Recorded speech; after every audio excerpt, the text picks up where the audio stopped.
Hi, my name is Carrie Kepler. I'm a functional training coach. If you'd like to improve the quality of your life, improve your athletic performance, or have questions about the following exercise, please contact me at www.boundless-energy.com.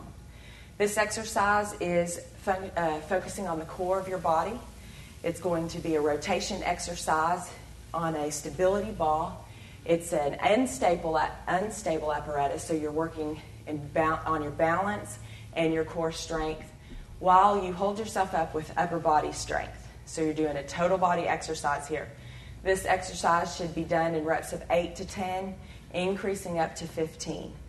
Increasing slightly in speed as you progress. This one is called the skier.